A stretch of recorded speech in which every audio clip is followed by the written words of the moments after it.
Stocks, bonds, how much should I be investing in these things?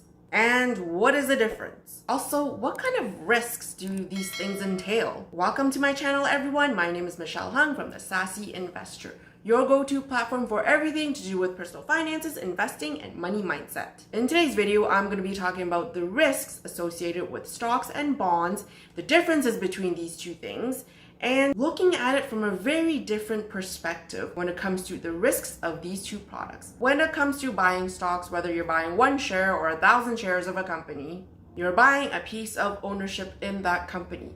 And as an owner of that company, you are entitled to the profits. Profits come in the form of dividends. And when companies are showing profits, growth in profits, or any signal that they're heading in the right direction to profitability, the share price gets rewarded. So when you own stocks, you can get rewarded two ways: dividends and share price appreciation or capital gains. With bonds, you make money off the interest payments. And what that means is, as a bondholder, you're essentially lending a company or whatever institution money with the promise to get repaid the principal sometime in the future, say in 5 years. That is called the maturity. That is when the bond matures. And in return for lending that money to these institutions, it could be the government or a company, they give you interest payments. It's just like when you borrow money now and you pay it back later with your line of credit or credit cards, you have to pay interest. And of course, the only time you'll ever get an interest-free loan is when you go to the bank of mom and dad.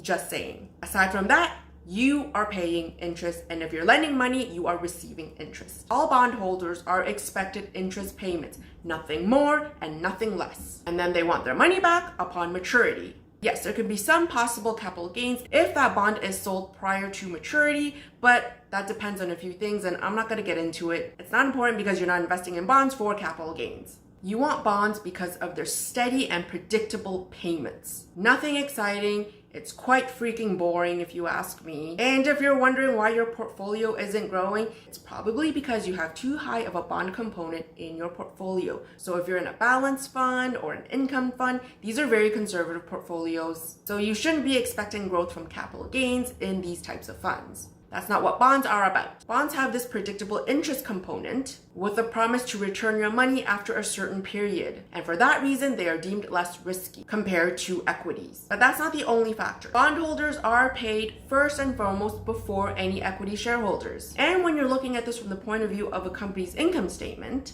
companies bring in revenue, they pay for the cost of the goods sold, and then they have their operating costs and interest costs. This is when bondholders get paid, even before the tax man, whereas dividends are paid to shareholders from the bottom line after everyone else is paid, if they decided to pay something out. Equity holders get paid last. So it's not just a matter of how much is paid out, it's a matter of when you get paid. Profits from a company can be endless, whereas interest payments from bonds are capped. For this reason, equity shareholders or stocks can grow endlessly, but the trade-off is they get paid last. So it's riskier compared to bonds. There's a reason why Kevin O'Leary from Shark Tank loves royalty deals, because he gets paid first. He takes his cut right up here after cost of goods and before any interest payments. By the way, royalty deals suck for entrepreneurs. Not only because you just locked yourself into this vicious obligation where you have to feed some vulture the second money comes in through the door, but this will also kill a company's valuation. So there you have it, folks. This is why stocks are riskier than bonds